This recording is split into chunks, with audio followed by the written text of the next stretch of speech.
Okay mga kapatid, so nandito na po tayo sa part 2 ng ating tutorial ngayon at papasok na po tayo dito sa staking. So ano ba yung importansya ng tinatawag na staking o yung tinatawag nating pag-time deposit po ng ating mga naipong Corbit token. Habang wala pa po yung global exchange na inaantay natin this coming June, ay kami po na mga active member ng C1 na may mga Corbit token ay dinalagay pa po namin sa staking o tina-time deposit pa po namin para po ay kumita pa siya. Kumita pa siya at ganito po yung pag-i-stake para makita niyo po o yung pagta-time deposit. So yung pinakita ko po kanina, so clinin po natin yung nasa streaming na 318 at may nadagdag na 1 po diyan. So ang gagawin po natin dito sa 319 ay idadagdag po natin sa staking o sa pagta-time deposit ng Corbit natin na so far may naka-time deposit na pong 75,000 sa different pool. Meron po tayong 4 na pool meron pa tayong 6 months, 1 year, 24 months at saka 48 months o 4 years. So dito ko po siya linalagay, dito ko po linalagay sa 24 months kasi nga po meron na po ako dito sa 48 months o 4 years. Yun nga pong lagi kong sinasabi sa inyo na para po sa pag-college na anak ko yan. So nakita nyo po, ito po ay in-stick ko po nung January 10 at makikita nyo po after 4 months, so 4 months lang po siya mahigit sa 48 months na naka-stick siya, ay kumita na po siya ng 6,871 Corbit o yan na po yung naging interest niya kasi nga po nung in-stick ko po ito ay around 474% APR at ngayon po ay 65 na lang pero malaki pa rin po ito. Dahil meron na ako dito ako naglalagay na sa 24 months kasi nga po dito sa different pool na ito kukwento ko sa inyo para po makuha po natin yung reward dito o yung pong interest ng ating mga time deposit. Pag dito po kayo maglalagay sa 6 months ay every 3 months po tayo makakakuha ng reward o kaya 50-50 pag nakatatlong buwan na po yung 6 na buwan na naka-time deposit kagaya nito, naka-stick po ako ng 30,000 dito. Then nung May 10 ay nakuha ko na po yung interest niya na kalahati at nadagdag na po dito, in-stick ko uli. Ayan, so nakita niyo po 36,210, ang value nito ay $1,810.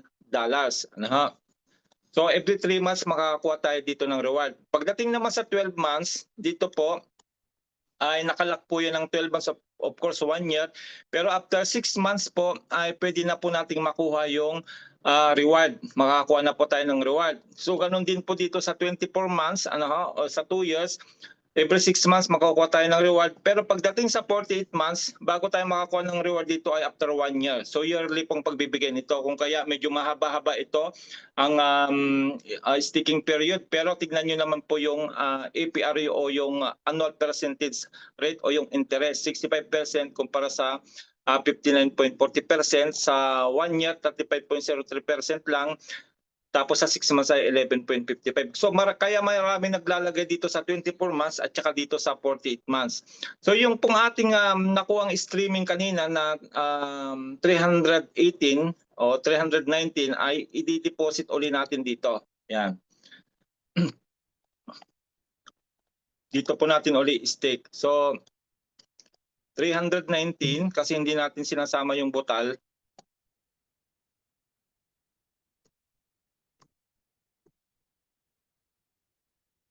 Ayan, okay.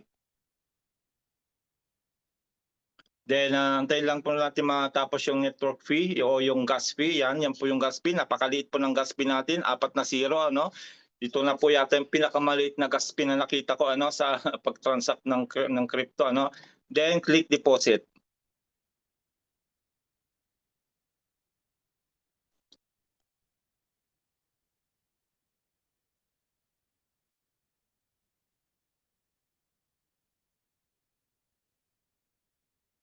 Tayo lang po natin yan na mag-check. Ano? Kasi kanina merong problema yung ibang mga nakabili ng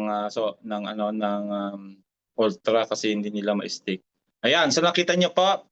Okay, success na siya. Pag lumabas na po yung congratulations na ganyan, success na siya. At makikita po natin yung transaction history dito po sa bandang baba. Ayan, dito sa bandang baba, ayan, makikita niyo napakarami na ng aking in-stake kasi mula nung January ay tuloy-tuloy na po kami nag-stake.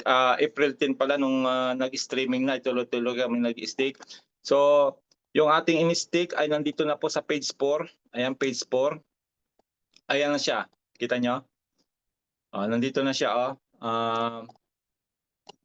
318. Ayan. So, yung ating in-stake na 1,000 nung 1 week ago, Friday, 1 week ago ay kumita na lang siya ng 6.27, yung pong 20 na in-stick naman natin nung linggo, ay na 299 ay kumita na ng 0.98. So, ito po yung sinasabi ko sa inyo na bibigay ng passive income sa atin, mga kasiwan. Dahil pag marami po tayong na-stick dito, tuloy-tuloy po kasi ito na nag-generate ng income. Ay makikita niyo po, umaandar po yan kasi nasa blockchain na po yan. Hindi po ito bogus. Kasi nga po ito ay nagagamit na yung Clink wallet.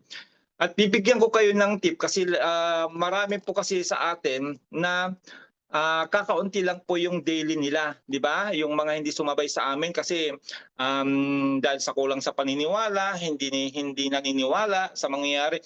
So, hindi sila nagbilihan ng mga packets na matataas kung kaya ang nakukuha lang nila ay kahit na mataas yung rank nila, yung mga manager natin, narinig ko meron lang 3, meron lang 4, meron lang 5, maximum 10. Pero sa akin po, dahil fifth element ako, at nakaipon tayo ng half million dahil nga po fifth element tayo, half million, mataas po yung multiplier natin na maximize po natin yung times 10 multiplier ng naipon nating CWROS loyalty point, umabot po yun ng more than half million. Kaya ang daily ko po ay 158, napakalaki, di ba? Paano kung maging $1 pong isa niyan? Di $150 ko po, for 4 years po yan na araw-araw na darating, hanggang sa maubos po itong 428 na ito, bukod pa yung darating sa July. So ngayon, bibigyan ko kayo ng tip para po kayo ay maka-stick kaagad ng marami, maka-stick kayo kaagad ng marami, I suggest na bumili kayo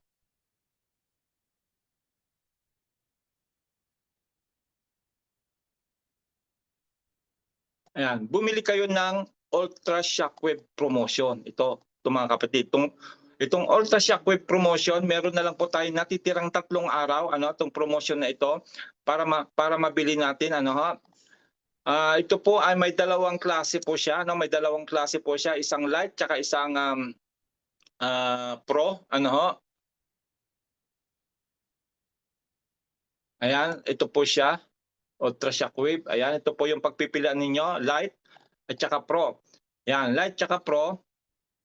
Yung light po ay 110 euro. Umaabot na po ngayon ng 125 kasama gas fee kasi ang dami nagpabili sa akin nito, Then meron po tayong Ultra Shockwave Pro 5,500. Umaabot naman to ng 36,000 mahigit, si Coach Anton nakabili po nito. At yan po ay nai-stick po yan kaagad, mga kapatid. So babalik tayo dito para hindi na kayo mag-antay ng matagal ng patak-patak. So makikita niyo po dito sa aking binili, nakabili po ako ng light nung 3 days ago. 4 days ago pala, 23 ako bumili. So 5 days ago na. So tignan niyo po yung interest na niya ngayon. Balik tayo sa staking pala. Okay, staking muna. Nandun po yung history sa staking. Yan. Punta kayo sa staking, nandiyan po yung history sa bandang baba. Kung hinahanap nyo po yung ilan na ang tinubo ng inyong mga in-stake, ay dito lang po kayo sa staking. Then click nyo po yung pinakababa. At nandito po siya sa page 3. Ayan, nakalagay. Ayan, page 3. Okay. Ayan, so kita niyo dito sa nasa last part po siya ng page 3. So ito po ay binili ko nung May 23, last Friday. So 5 days na po niya ngayon kasi 28 na ngayon. Buo po siyang may stick, buo po ninyo yung may stick, ano, hindi na ito i-stream, buo na po may stick yan. At after 5 days ay tumubo na po siya kaagad ng 16.80.21 Corbit token. Grabe yon. So lumalabas na ang daily po nito ay minimum 3 Corbit. Kaya mga kapatid, ano ho, kung gusto nyo na pagparami ng Corbit bago pa lumabas yung global exchange natin tsaka yung swapping natin and bridging this coming June. Ayan, June pong sinabi, nandyan po yan, quarter to. Ayan, yung streaming na nakita nyo po na ongoing, swap and bridge, mangyayari na po yan. Premium wallet, lalabasin po. Yung decentralized exchange listing for CBIT ay ilalans na rin po. Papasok na po tayo sa doon sa CoinGecko, doon sa CoinMarketCap, makikita na po natin doon, ano. At ang balita po namin ay pag-launch po niyan ay hindi na po 0.05. May value na po siya pero company na po ang magbibigay ng exact amount, ano, pag nag-launch na siya sa global exchange. Then crypto exchange launch. Tapos yung maganda po dito sa Ultra Shockwave, may kasama na rin po siyang dalawang node NFT. Kaya ito na po yung isang best promotion, ano. So yun po mga kapatid, ano ha, I hope na nasundan natin yung ating munting presentation, munting motivation na rin. Ito po ay hindi para sa akin dahil ako po ay meron na kami, ano, na mga naniniwala, nagtitiwala sa C1. Meron na kami dito mga nakatanim na ready to harvest na po yan pag nag-mature po yung staking period. Kaya yun po yung magandang nangyari, ano, sa ating pag-aantay. Hindi po nawala ng saysay kundi magbibigay po ito, ano ho, ng financial freedom nga po na sinasabi ko sa inyo. Time and financial freedom. Pag yan po ay nakaipon na po tayo ng maraming Corbit, in-stake natin, tumaas yung value kagaya ng Bitcoin, then ano pa ang inaantay natin? Harvest na lang po tayo ng harvest. So, dito po sa Italia, ano, kwento pa ako ng konti. Dito po sa Italia, ang pension age po ngayon dito sa balita ko po ay sa babae ay 69 na po, 69 years old, at sa lalaki ay 71. Ako ay 52 pa lang po sa ngayon. So ibig sabihin, bubunuin ko pa po ang 19 years para po ako ay mag-pension. Kaya nga po, naghanap ako ng paraan, naghanap ako ng isang investment, long-term investment na kung maari ay makapag-retire ako ng early, pension ako ng mas maaga, ano ho, through that staking na nakikita ko. Kung kaya ito na po yung kasagutan ng aking dasal. So I hope na nasundan natin, ano, kung ano po yung paliwanag na gusto kong iparating sa atin, especially sa mga C1 members na mga pioneers na ho. Huwag niyo pong baliwalayin ito dahil ito po ang magbibigay po ng ginhawa sa atin. Magbibigay po ito ng time and financial freedom nga po kung alam natin kung paano natin i-maniobra yung mga corporate natin, ano.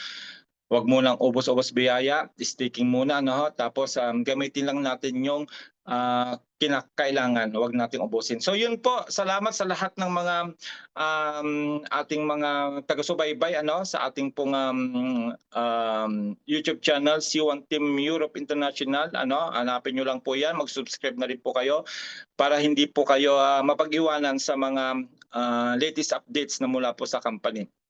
So yun po yung ating munting tutorial, ano ha, yung yun nga pong history ng Bitcoin, anong relation niya nito sa Corbit token natin, at yung staking natin na isa sa pinaka-importanteng parte ng ating C1 business dahil through staking natin mga Corbit ay magkakaroon po tayo ng daily passive income. Again, salamat and God bless po sa ating lahat. Kita-kita ulit tayo next time.